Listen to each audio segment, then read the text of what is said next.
yes. Butterfly yogis and butterfly friends. Welcome to Kiva Mukti Yoga, New York City Cafe. My name is Portamon, the events manager. I promise to stand still for one moment here. And we are very proud to host John Prembody McIntyre and Butterflyman. Now, I want to introduce John, but not from Prembody in not the normal way that I'm giving a spiritual talk here at Kiva Mukti.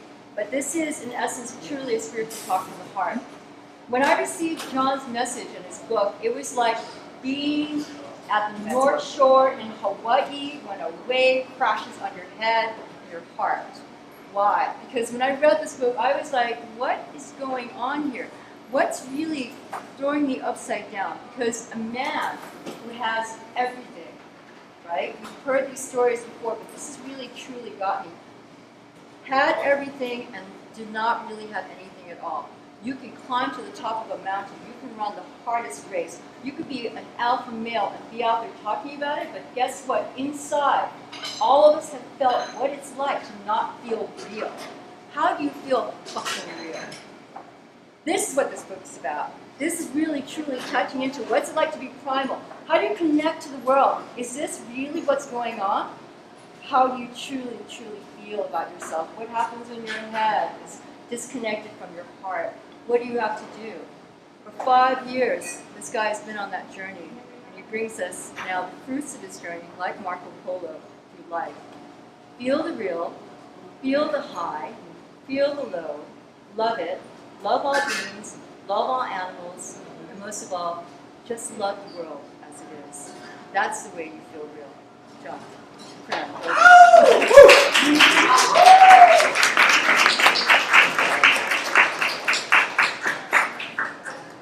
I'm suddenly feeling a little bit overwhelmed. It's really nice.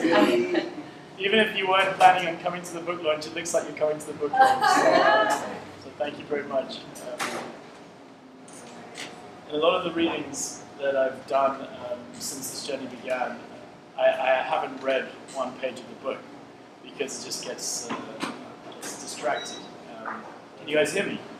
Yeah. So I'm going to try and be a little bit orthodox for once, and just I chose a section of the book I thought would be really appropriate to read and share with you, and then see where that goes.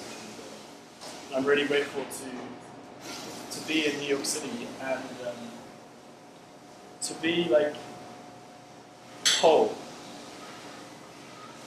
And I've stood in front of many people for many years and never really been able to be fully whole and to be able to look into someone's eyes and be fully there. And I think New York City in particular for me is such a challenging place to be whole because we're constantly taken out of our body. And even on the way to Jersey, I gave like 3 hours, comfort time, just in case something goes wrong, because that's just standard in New York City. But I get onto the train, I'm like, which platform, which thing, which that, did I miss it?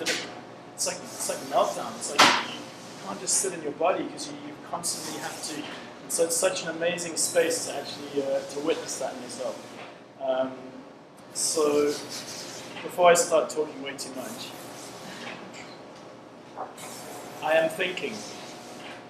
We are being led by a Taiwanese girl, 2 Indian guys, and a Spanish woman. One thing about this place, it's so international. I mean, from everywhere, like shapes and colors, and clothes, and faces, and voices, and words. Like shoulders. The Russian lady in our newcomers group, Katrina, who early on the first day asked me if I had any extra shoulders, in reference to a clothes hanger. Shoulders, I thought. At first, both humoured and intrigued. I mean, it makes sense when you think about it. I mean, why not, right? Left. I mean, how arbitrary is it all, really? How is there just so many ways to say so many things, and how, rather than seeing the beauty and the diversity of sound, we use it to create borders, language, geographic, gender? Wait, I never thought about this shit before. Why am I thinking about this now?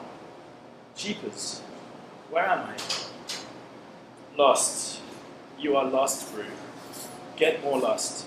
When you are found, when you are known, you wet, dry heaves under a building in a parking garage, afraid, alone, crying, "Help me." You dreamt you were drowning when you slept, and were drowning literally when you were awake.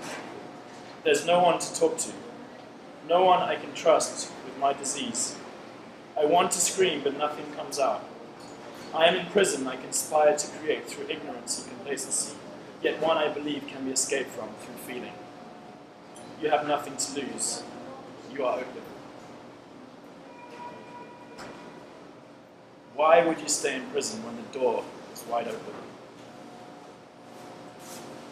Are you with me? Check. Trust me, I got your back. Check, we were in this giant hall, and before we sat down, they asked us to stand up while they played some rad, happy-feeling music. We were talking love generation, baby, like break the ice kind of thing. Like everyone started to dance, like just like that. And like I thought, what the fuck? And watched as the people around me started dancing in a way they were told to should feel natural to them. In a way they were told should feel natural to them. You'd be surprised how many ways feeling natural can be interpreted. What does feeling natural mean to you? I bet you don't know because no one ever asked you. Well, they asked me. They said, okay, now we're gonna play some music from other parts of the world. Which part are you from? Me, I thought. Just while I was trying to figure it out, that is, who I am. South African, English, man, good, bad, white, weak, fragile, broken, dragged over the unpolished edge of concrete curb, face down. Woo! I screamed suddenly. No one had to tell me when to scream. I just knew. My spleen was in my throat. You would have too. I'm sure of it. You just do. You just scream. You have to when your spleen is in your throat.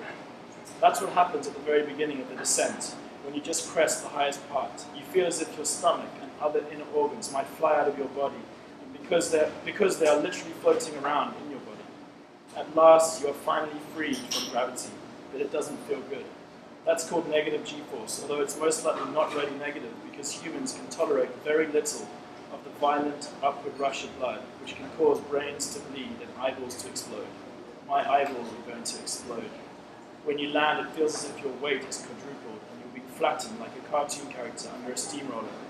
You get lightheaded when the blood rushes toward your feet due to positive G-force, as much as 5 times the normal level, which makes it tough for the heart to pump blood to your brain.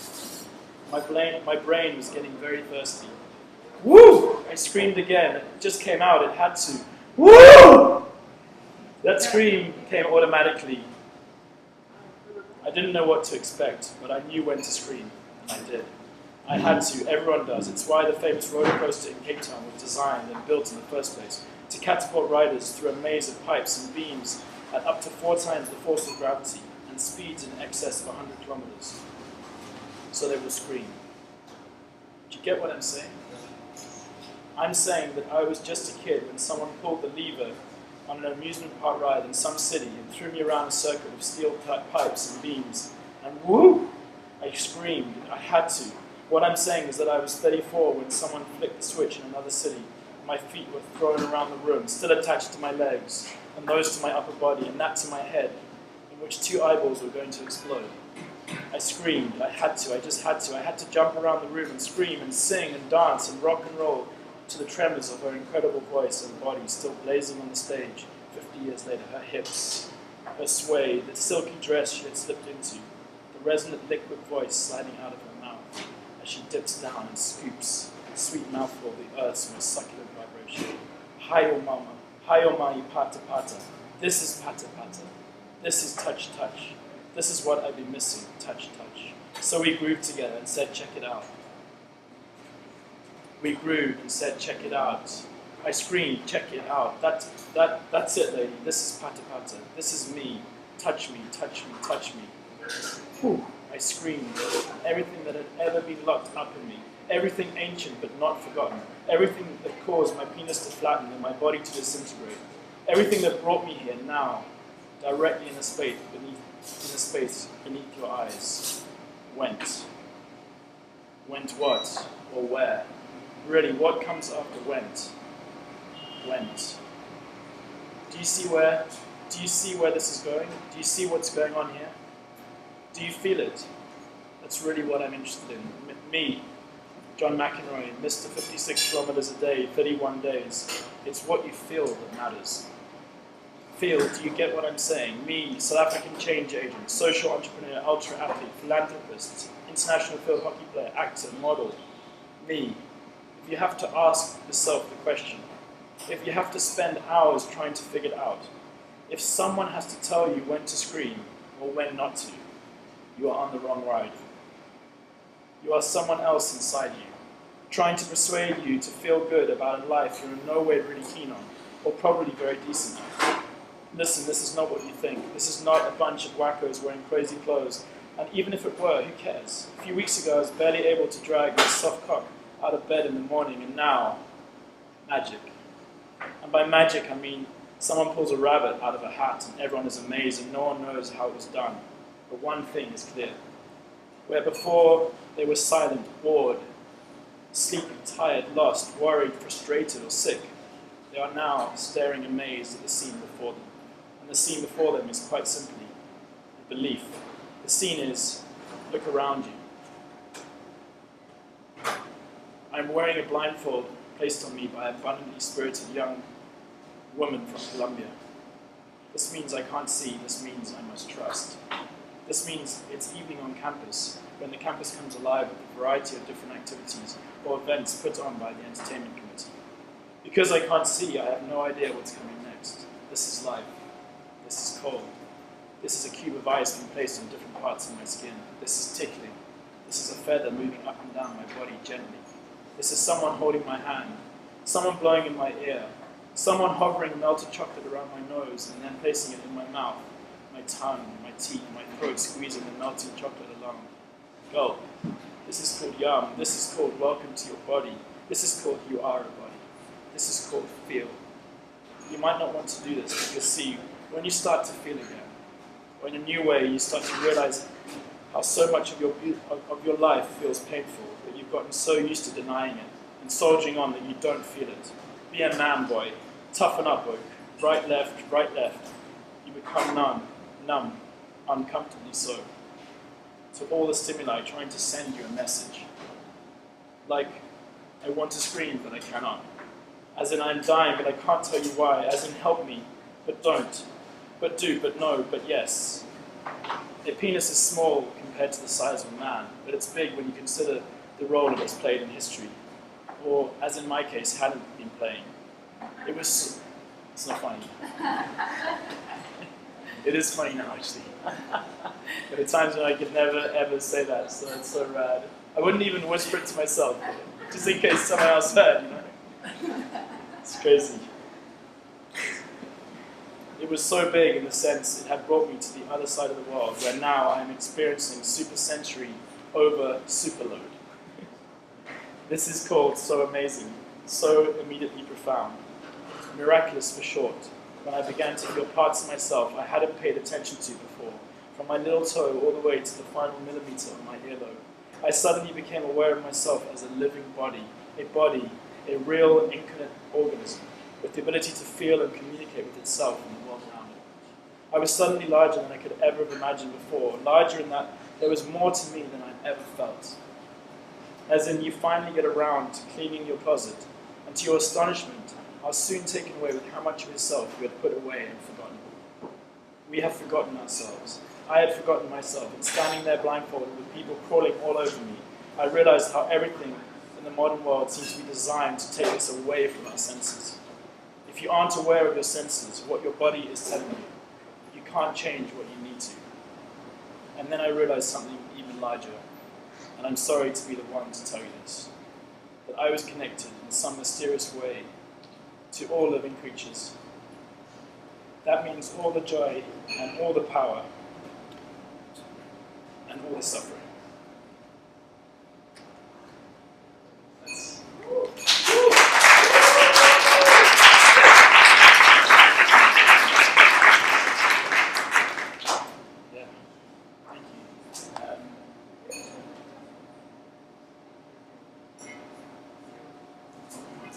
Thank you for witnessing.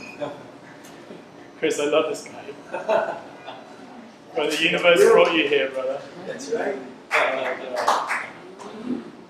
So I think something interesting to share about change.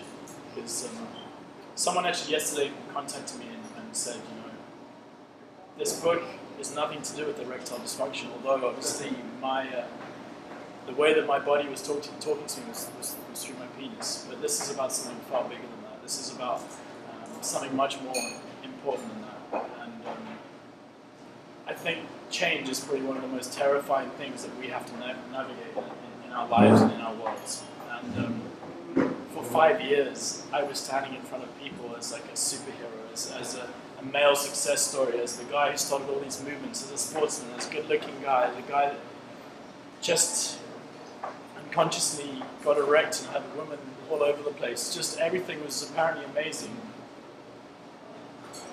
And yet, underneath, I was crying out for help. I was crying out for help. And I knew that my life, my world, I knew that it didn't serve me. I knew that I had to change. I knew that I had to change. I could see it. I could literally see it. The first time that this happened with another being, I can't express to you how terrifying and how much shame there is, how inept that you feel. And in that moment, how many reasons you can create in your mind that takes the blame and takes the responsibility away from me. And that's the bit I want to share with you today about change, that I'm really starting to experience now. I held on to my life even though it was hurting me, even though it was killing me, even though I could not look Janice in the eyes and be whole and be feeling that I'm here. I was always worried that I had to hide something. I was always worried about if I met a beautiful woman, would I have to take a tablet? Would I have to do this? Would I have to step back from it? And still I couldn't change. I couldn't let that go. There's a moment somehow that we let go of something. If we're grabbing hold of what we know here so tightly, you have no space to receive what we don't know. And in this world, if you take one thing away from today, it's the known. The known around us is killing us. And we need to create the unknown. And we need to have the faith to create the unknown. And our body is a guidance. For so long I felt that my body was letting me down. You know, even that terminology. Be a hard man, be a tough man, always win, always control, always have an answer.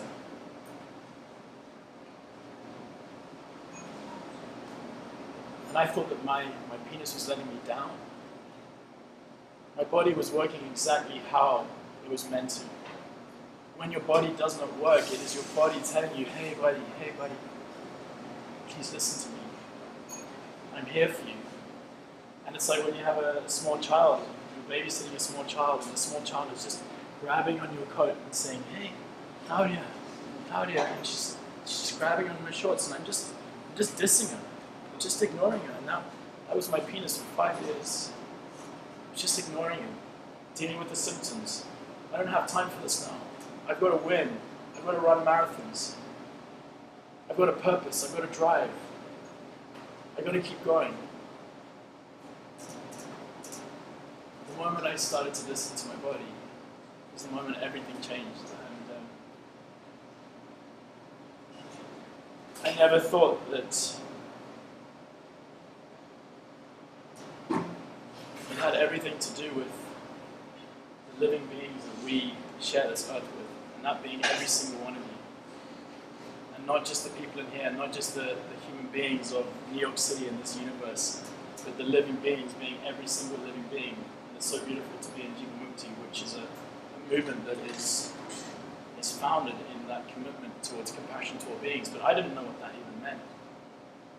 I remember I've always been involved in activism and wanting to change things. And I remember so clearly always saying, I felt sorry for these animals, and it didn't feel right. But I always thought that there was something more important to do, that you can't take every battle on. So I thought that was a lesser battle. I thought that was a battle that for someone else, and it's not gonna fundamentally change the world. But I started to realize that in my dysfunction and in me focusing on symptoms, I realized that this whole world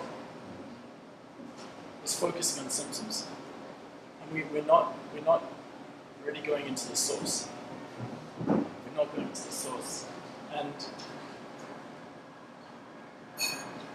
racism, all the social, the work that I've been doing, it feels like I was getting nowhere. It feels like I was getting nowhere. In fact, I was addressing some symptoms and getting like eulogized for it, being like a social philanthropic hero. It's bullshit. It keeps us sick. Philanthropy is the most unbelievable way that enables us to cover up the fundamental essence of what we should be doing and how we should be living. And I never realized that the moment that I received a plate of food from my mom, from my dad, who I trusted, I thought, I don't have to worry about this one. They got it. They checked this stuff out. It's got to be okay. But it was the moment that I first decided that I could value one life more than another. A man more than a woman. A white person more than a black person. A Latino less than a gay person. That's when it started. When I was told it was cool to eat a pig and a lamb and a cow. Stroke a dog, and that made me a good person.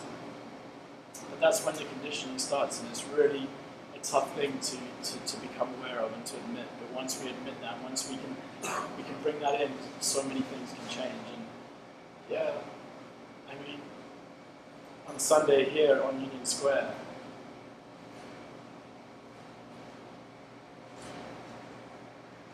holding a dead animal in my hand, seeing a lamb, seeing a pig, I realized that it had everything to do with my life. And I also realized that the weight of death is really heavy. Like physically, it's really heavy. And that's the weight that the world is currently experiencing. And I truly believe that we in this room, through our actions, we don't have to start charities, we don't have to start movements, we don't have to get any accolades. All we have to do is be gentle and kind and try and do as little harm as possible. And that cumulative effect is not only going to change the world, it's going to change your entire being. You're going to feel, and you're going to have the greatest teacher that you've ever asked for. And that's your body. If you listen to it, and you treat it like a little baby, magic will come. So, yeah, if you have any questions, or I could probably talk for like 7 hours. But thank you for being here, man. Thank you for unexpectedly. Eloise.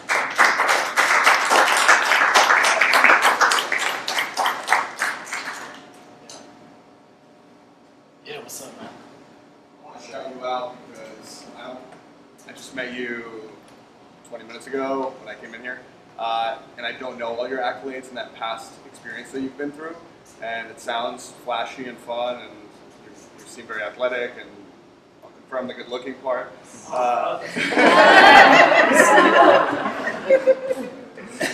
Hey, this way. Hey, bro, you too, bro. I must say you have beautiful eyes, bro. Thank you. Yeah. And I want to say that aside from all those things, what really kind of inspires me, and I can feel your power just through how happy, confident, loving, present you are right now. And you're just like showing up fully, and it's just like really, the resonance is really there. So that's amazing. It's like the energy that I have now from having you just given, that intro is really powerful for me. So thank you for that.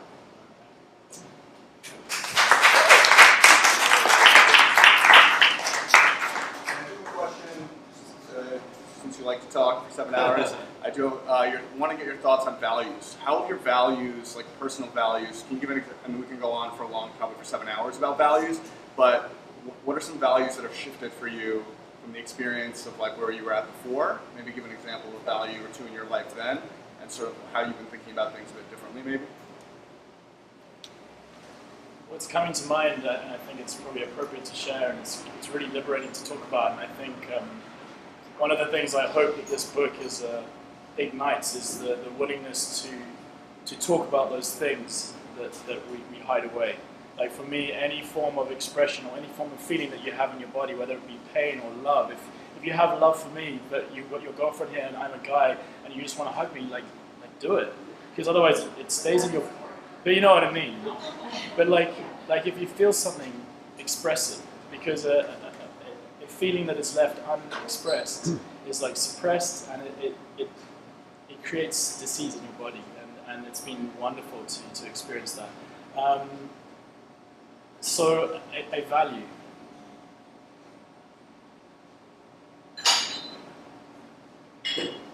I didn't understand touch without penetration. I didn't understand what intimacy meant. I never talked about it. And through this experience, one of the ways in order to hide it was I didn't want to speak with any human being about it. So the best way to do that is to go into the internet. And the internet is a fucking evil place when you've got a fucking boner problem. So I went into the internet and... Is that intimacy? It's like violence. The only part of the body that generally touches the other being in internet love is the penis and the mouth, the vagina, or the ass. And it's so violent. And for so long, my experience with women was so lonely. And no doubt for them too. But this whole experience has made me really appreciate touch. But touch with safety, without wanting anything. And literally,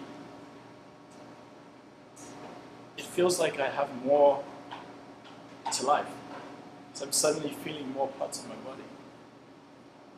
And that element of wanting to perform, the male penis is the ultimate measure of that. Is that you're with a woman, you must now perform, you must be erect. And that is what we need for lovemaking.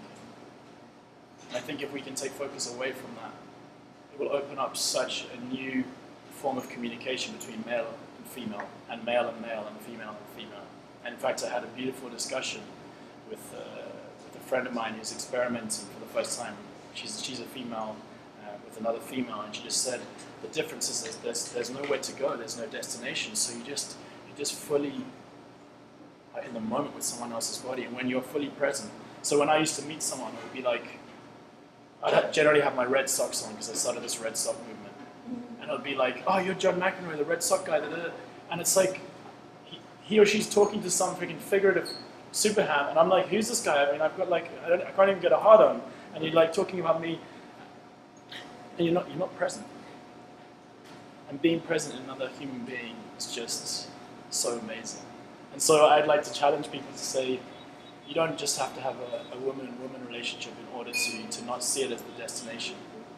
You can just treat the penis in a different way. So I don't know if I answered any questions to do with values. And forgive me if I have an interesting story about... It's quite sad in a way. If I had continued to be an alpha male, crushing, winning, fucking, I would have less hate and more support than I do right now today.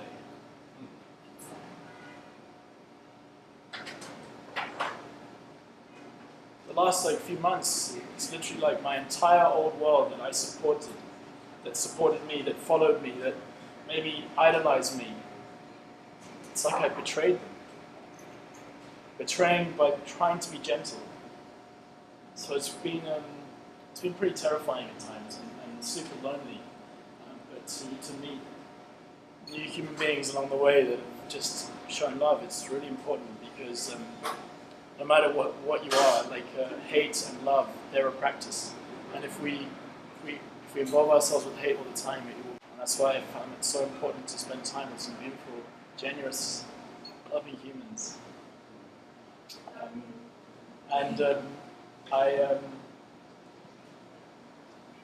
through a friend of mine who now works for this company in San Francisco. A few of you guys may have used the app to get here in a taxi. And it's kind of rhymes with super. But he introduced me to them. And they said that they'd love to hear about vulnerability, about transformation, and they've gone through a pretty dark phase in their life, and they're trying to emerge out of it. They've changed some leadership, and I took their word for it. I went through a whole series of conference calls, a whole series of things, and suddenly there was a date set, and I was going to fly from Portland to San Francisco, and then suddenly I get screen grabs of my book, where there was reference to penis and fuck. And they said that we can no longer have you, and they got my friend to do the dirty work and say we can no longer have you. Eventually, a long story short, it comes back that I was too profane. What I talked about was too mature for our audience. And this is a company that has hundreds of sexual assault allegations. It's probably the darkest, most toxic masculinity company in the whole of Silicon Valley, and Silicon Valley is not known for enlightenment. So at times I felt so alone, and it's and even dirty at times. But I think that's part of change, and that's also why it's so terrifying. Because it's not just about your personal change, it's about the change of the people all around you. And when your existence starts to expose or challenge their existence and want them to change, see some violent stuff. I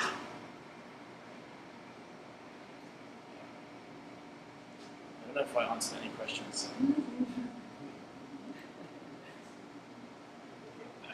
That's cool. So, everyone how you did it. It's beautiful. You never explained Butterflyman. You never actually first in the title, but I didn't get to introduce the crystalist that you were, which on the surface seems perfect. Because usually when someone would meet social activists, philanthropists, ultra athlete, you count it down to, these are high points, and a lot of people would want to survive. But in actuality, what does a butterfly go through in order to become a truly beautiful being? You have to go within and unpeel it and then break through it to become a butterfly. But so the question is, why did you decide that you would become Butterflyman for your book, for your message to the world? I don't think I decided. And by the way, those terms, that was taken from an interview I did. Philanthropist is such a weird word. And it also indicates that you have a shit ton of money. So, sorry about that. It's not going so well. But that was actually, they're not terms that I would use for myself. But I've started to write a second book that actually speaks about the harm that philanthropy is doing in this world. But that's not what you asked me, is it? No, but it's a good point, because those are the titles that the media puts out about you. Yes, so on the surface, and that was also why this change was also so hard, because everyone was telling me I'm just doing great, man. I'm crushing it. Like, seriously, and I was so just determined to.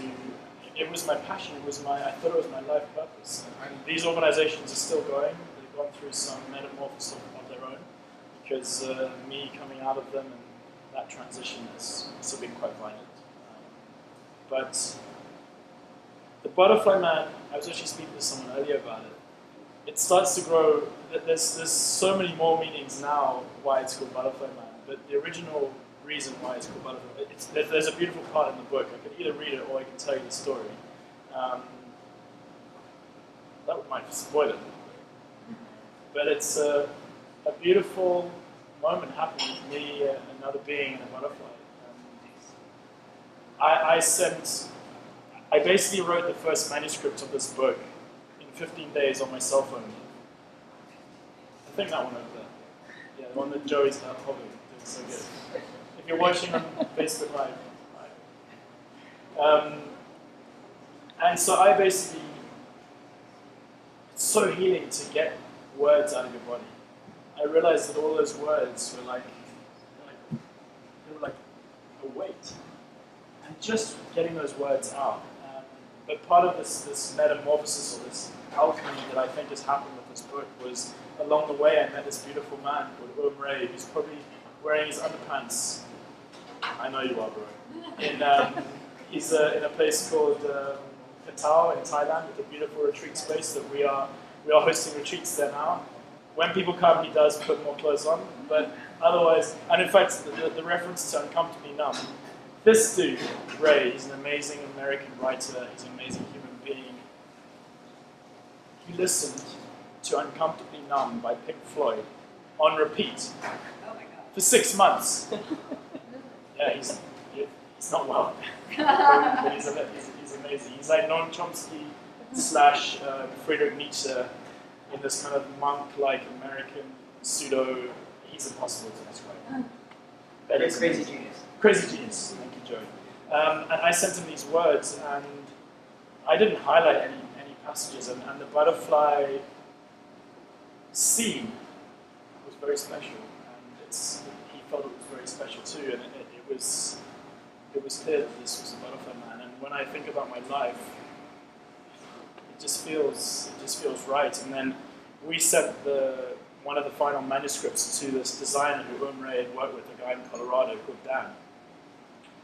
And we send the book, and he reads the whole book, and he just sends me back this cover. And it was just like amazing. I was just blown away. Everything has felt right about it as well. So I think I should encourage some humans to read the book. You know, the butterfly part is really beautiful, and it was really symbolic along the way. And I would like to ask, I would love to know how many moments like that happened that I didn't notice in my life. And I would say there were many. And that's another thing about awakening the senses. You start to feel more. You start to see more. You start to smell more. And that's the whole thing. You see more joy, but you also see more pain. It's full on. And that's why freaking New York City is just crazy for me. Sometimes I just want to cry. Hey, Louis, so you know, eh? Yeah. Claudia, you're awesome. Yeah. It's beautiful. I was walking with Victoria yesterday in the streets and just having beautiful conversations, beautiful moments, beautiful exchanges. The amount of people that have just, from one exchange, a few minutes later, taken away a book, bought a book. It's just like, I know that this book will land in whoever it's meant to land, and if it's meant to be read by 100 people, or 3 million people, or 150 million people, that's what it will be. Is that okay? I think that's really great, because I just think that we didn't really get into it, whether my introduction or what we talked about. I guess I'll be the moderator here. Okay. Great. Prem, could you also describe, in South Africa, when you use some language because it sounds like you speak 4 or 5 dialects in South Africa, yeah? So what are some of the shades of meaning when you have talked about this to people there in South Africa? How do they perceive it? Oh.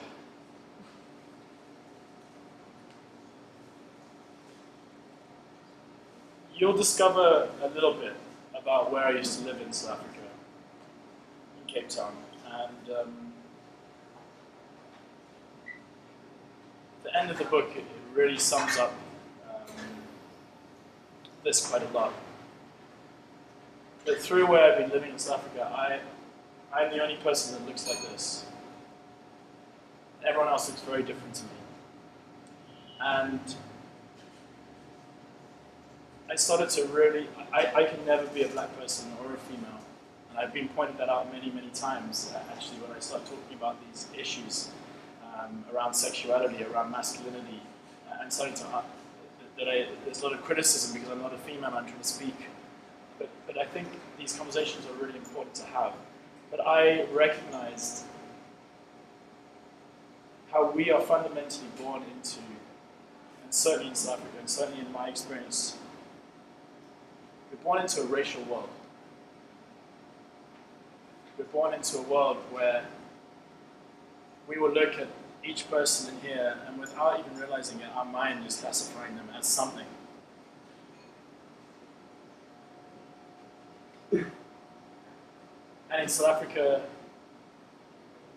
there was a formal segregational policy that was entrenched in every single person. And so often I used to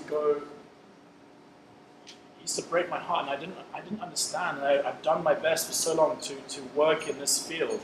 And again, to reiterate, we've done some amazing work, but if I'm really honest with myself, we're dealing in symptoms the whole time. But if you don't know the source, symptoms is all you got. But the first step to understanding and being able to unlearn something and to deconstruct the conditions that our lives are determined by is to be aware of them. And as a white South African male, especially, and as a white male, I mean, I love to answer the question about why I'm wearing barefoot, and it's so beautiful, especially in New York, because it happens like all the time.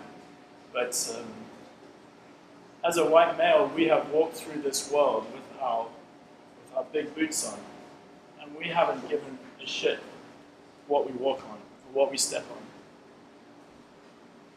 We've taken, we've won, we've controlled, we've fucked, we do what we want.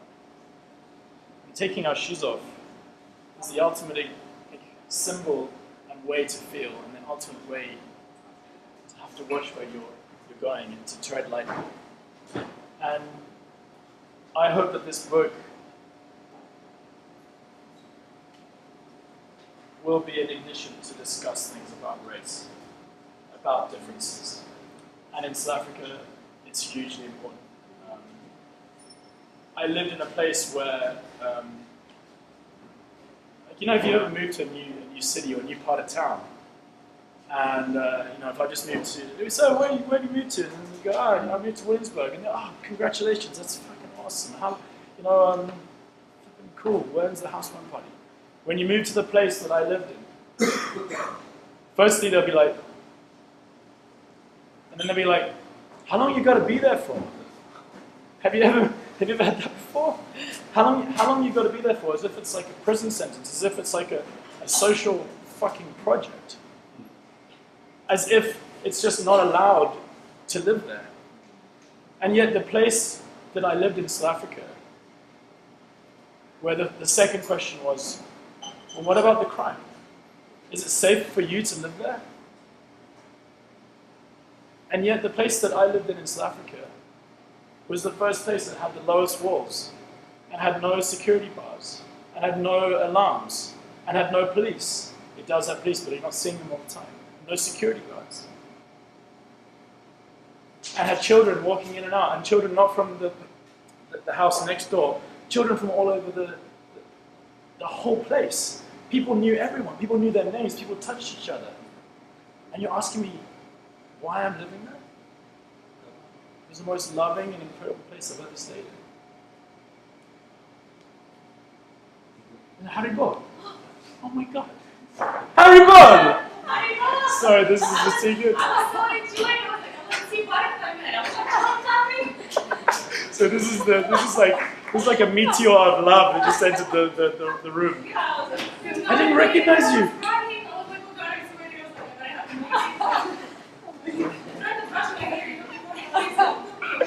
Oh my god, this is incredible. Harry Ball, I love you. We all hug afterwards. Otherwise it's going to get too crazy. So I don't know, I hope I answered. Yes, the end of the book is a beautiful, beautiful story about a young boy who became my friend. And there was many people that became my friends. In the beginning, when I moved to this community, I had a car. And I would drive. I coached hockey and cricket for many years there, and it was never in my consciousness, or it wasn't even a possibility to live there. It was just like, until one day someone just said, "Well, why didn't you move in here?" And I was like, "Yeah, wow, that's crazy. I've been coming here for like 12 years, but I never thought of that."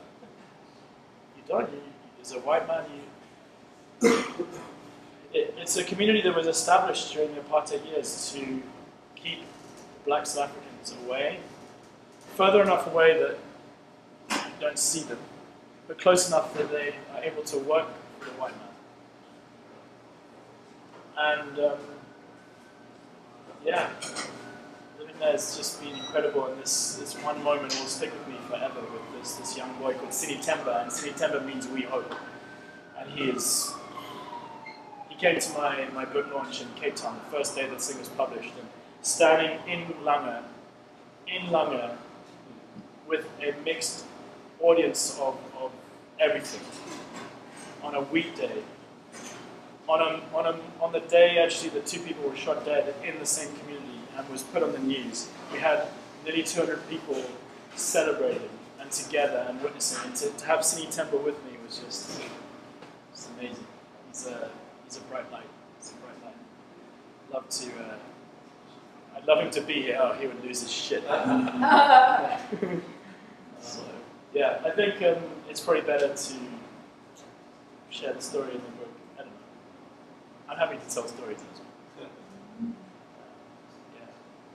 So right now we're living in a world where you've had recently a couple of celebrities take their own lives, right? Maybe because whatever they were going through in their life, they couldn't talk about, they couldn't like get it out there, right? So, what kind of advice do you have for people who have something in them that's kind of stuck and trapped, and they feel like they have no place to go? Yeah, man. So for so long, I felt that telling people about my erectile dysfunction would make it worse, because it's like the elephant in the room. Like when you're about to get sexual with someone, and suddenly you're like. It's like all attention on that guy, and he's like, I ain't coming out. But it's the opposite. Keeping it inside you allows it to grow and grow and grow and grow and grow, and for it also to develop so many different aspects to it. I don't know whether this is a combination of stress. Stress, I like to call New York City like parasympathetic heaven. We can spend our entire life in New York City, unless we are conscious about it, in our parasympathetic nervous system. And that is the makings of every stress-related illness that you can imagine. And one amazing insight that I've had is connected again to the animal agriculture and putting in animals into our body. We understand that putting animals into our body is again putting ourselves in a parasympathetic nervous system state. You are taking on the death, the pain, the violence. And not only that, on top of that, our digestive system has to work like 500 million times harder. So suddenly, you're stressed, you're in the parasympathetic, you're going through all this stuff, you're eating animals. And for me also there's like a white male thing of just winning and taking it, do what the fuck I like. My existence, I need that to survive, which isn't correct. There's so many things to it, but ultimately, when we are in a parasympathetic state, it's like the doorman on a really full New York nightclub. If he's fucking tired and he's just over it, he's not going to see my bare feet and I'm going to slip in there. It's the same thing with cancer, it's the same thing with heart disease, it's the same thing with erectile dysfunction. If we are all in parasympathetic nervous system, our body has to apply so much fucking energy just to exist, just to be, just to digest our food. We need to give it a break.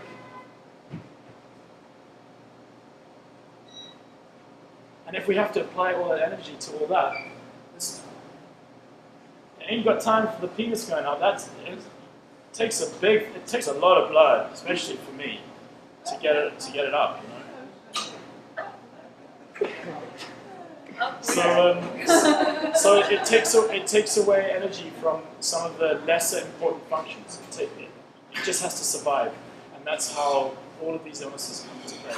And I'm not an expert, but through my experience and through sharing, yeah, I really believe in that. So back to your question, it's like it's so impossible in this day and age, and especially as a celebrity. As a celebrity with expectations that are beyond belief. The thought of admitting, of sharing, of being open is also tough. But I would like to say to them, if I was with them, that the weight of hiding something is far, far, far, far greater and will lead to far more distress and disease than the rawness and vulnerability. The weight of hiding something is far greater than the rawness and vulnerability, and that's what I'm experiencing at the moment. And make no mistake, getting hit hard when you're exposing yourself, like I'm exposing myself, and I'm still human, and some of the personal, I still take things personally for sure, especially when I'm like, cut me some slack. Fuck you, I'd rather you berated me for who I used to be than I am today, but I know that change is a really tough and violent thing, and we have to be gentle with ourselves, because the way that I was running up mountains, doing talks, I mean, I remember I came, my first trip to USA was to Texas. I was at the Texas A&M University doing lectures to the cadets. And I went in and I had 2-3 talks a day. I was doing a TV interview, I was running marathons. It was just, I never realized that was being violent to myself. I was being violent to myself. And I had a woman in India that said, I was telling her my story, and I was like, kind of like, why am I so fucking unhappy? Why is my penis not working? I'm doing my best here, like, what have I done? And firstly, she grabs my hand and she said, are you breathing? It was the first time I was like, fuck, it's a good point. Like, I never thought about that. And obviously I was breathing, but are you really breathing? That sparked off a whole lot of beautiful things. And then the other thing she said to me was, why are you so violent to yourself? And she just pierced me. And I realized that the moment you are violent to yourself and you take advantage of your own being, every single relationship around you will be a violation, will have the same attributes. And that's scary, but it's also really empowering. It's really, really empowering. And again, I go back to, like, don't underestimate how powerful we can be by being gentle to ourselves. And by being gentle to ourselves, that wholeheartedly, categorically means we cannot put another being's life into our body. And really, it's not like, oh, but what about the insects that die in crop rotation? A vegan is not perfect. Veganism is the practice of compassion. And being vegan is someone who is trying to be gentle. We recognize that we can't be fully gentle. We recognize that. And that's really, really important. But somehow, in this world, it's like, if you can't be perfect, we might as well fucking kill 10 million animals a day. Yeah, I mean, I kind of want to laugh and I want to cry, because one animal is like too many. Like, and the longer that we take to share this, more animals will die, and they don't have to.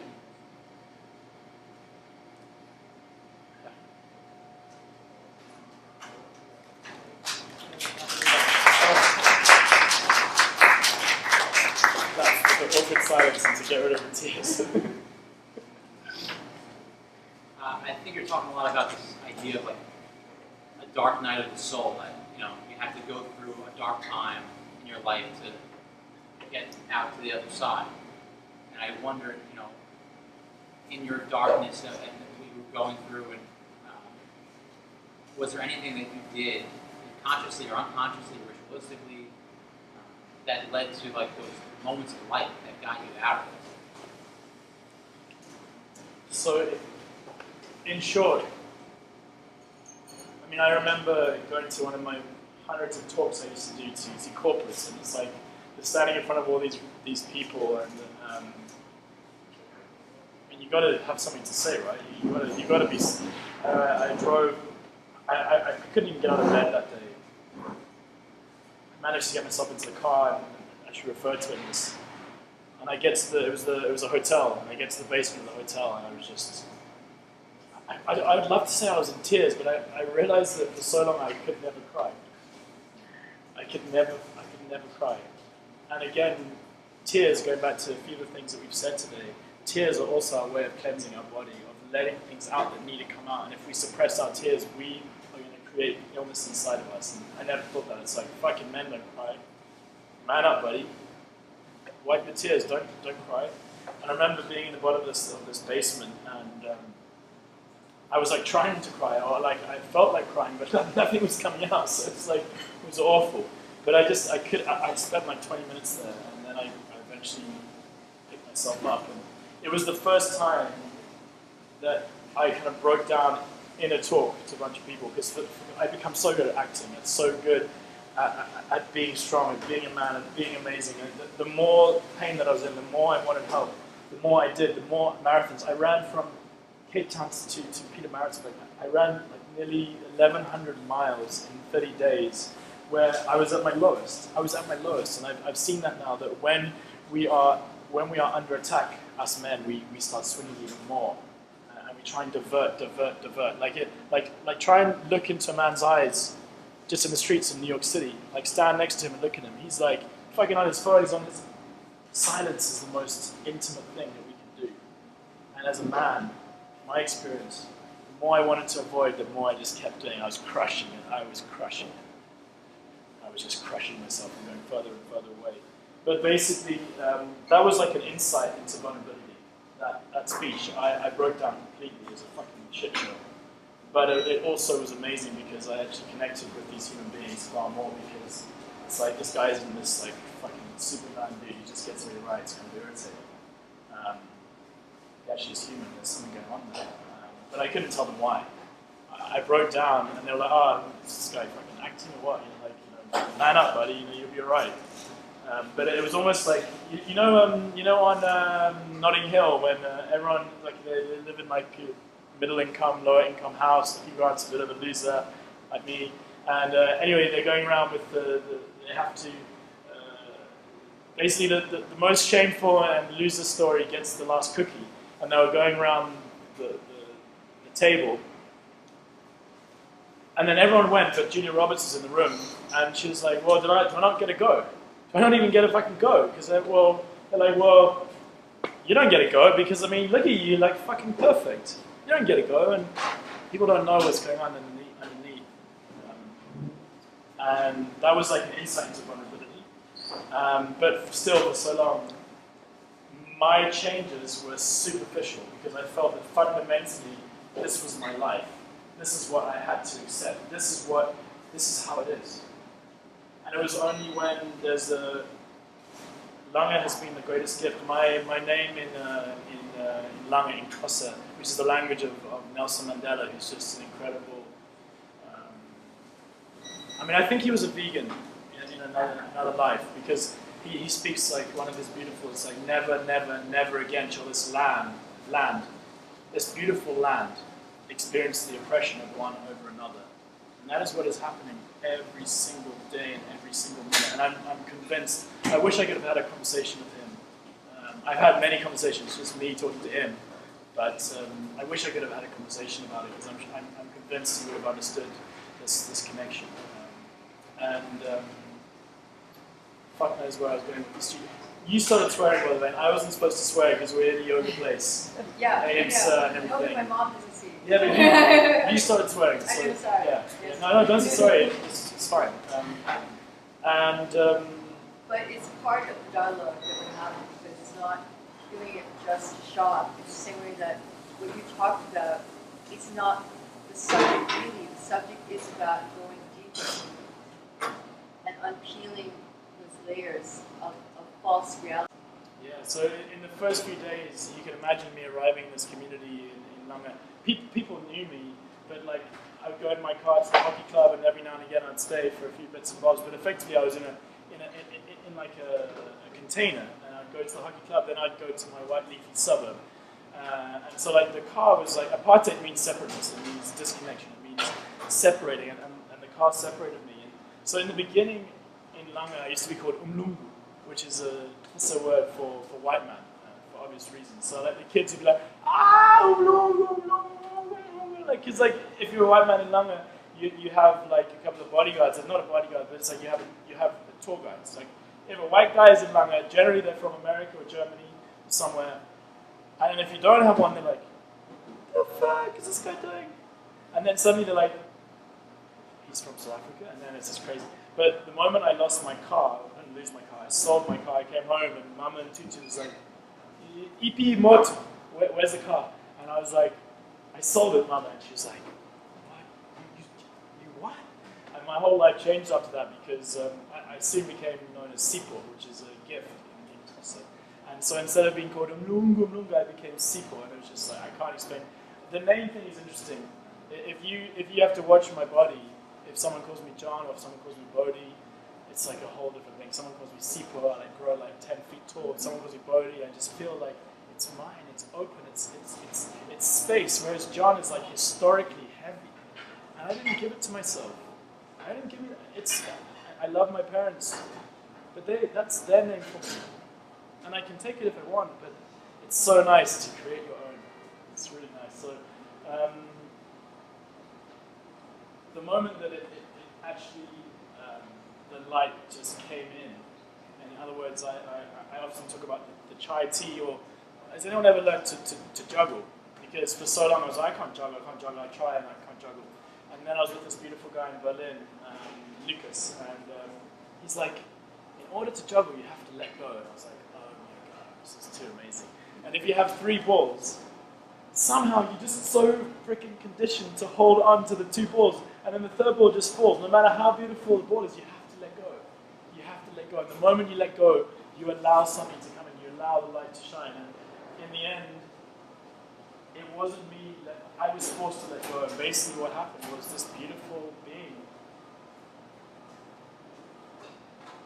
came into my house one night, and into my room where I was sleeping, and he just took my cell phone, or she,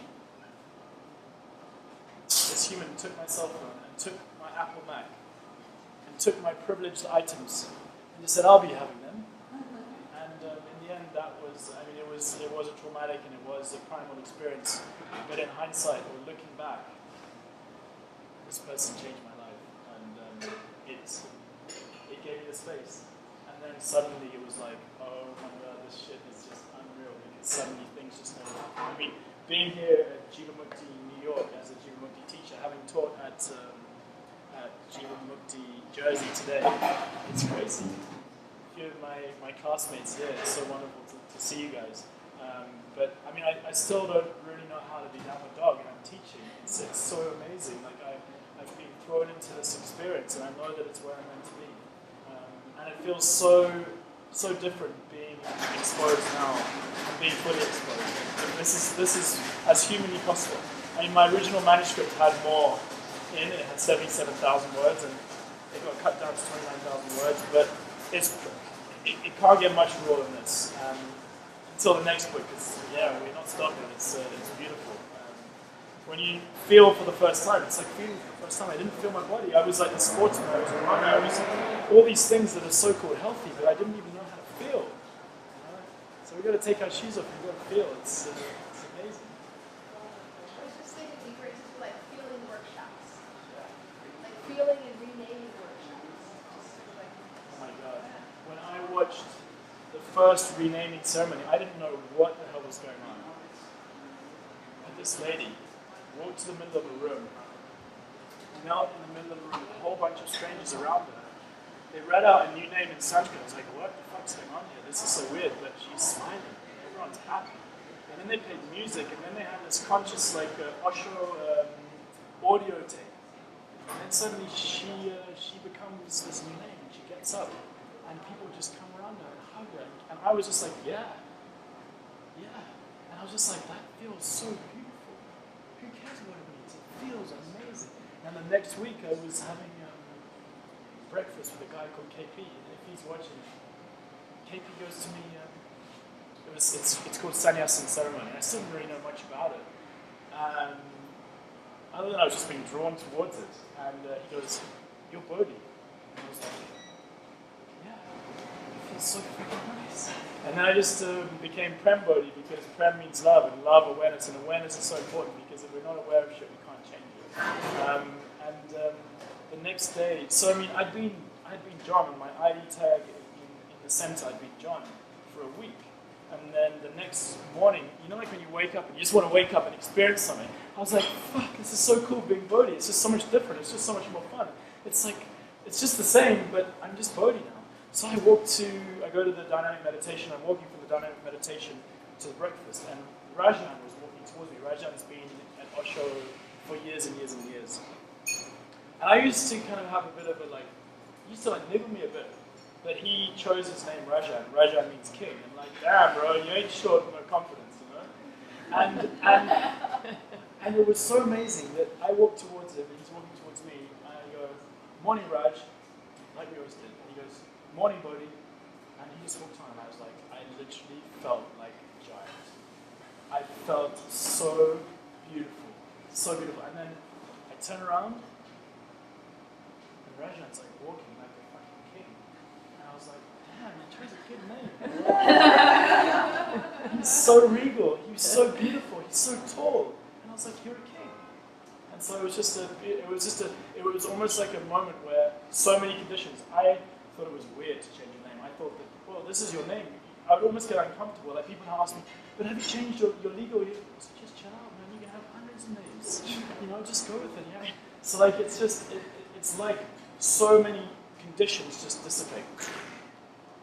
And I was like, oh my word, life is so amazing. And I didn't plan it, I didn't expect to change my name, it's just been so beautiful. And yeah, I just feel at home in Bodhi, it's just nice. Sipo, I love we put Sipo in Cape Town. And in short, it's Tasira. So in Xhosa culture, if someone adds TA, or MA, so for a man it's Tata, which is like father. And if they call you Tas, so Sipo comes down to Sira, and it's the most beautiful sign of acceptance and respect when someone calls you that. And so literally if someone in Lama calls me Tasira, I'm like, it's just too beautiful. Or Man Tutu, it's Mama Tutu, who became like my mother. She was one of the most kind and wise and wonderful women I've ever met. And when this whole break-in happened, sure, meeting a Xhosa woman when she's pissed off, my word, she wanted to kick ass, you know. It's yeah. I can't remember what you asked. I think that was it.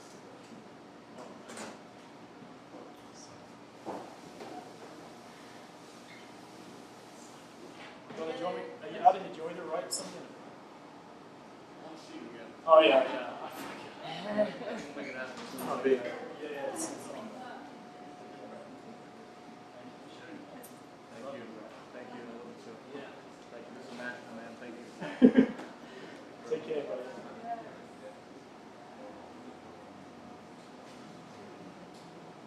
All right, yeah, just an average Friday night. I don't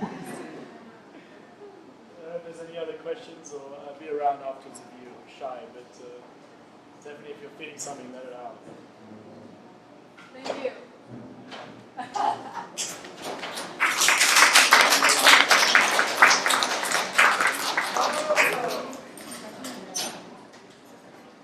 Haribol. Thank you. Yeah, thank you everybody. I'm really grateful. Thank you so much. Oh my word! Thank you so much. And please, hang out.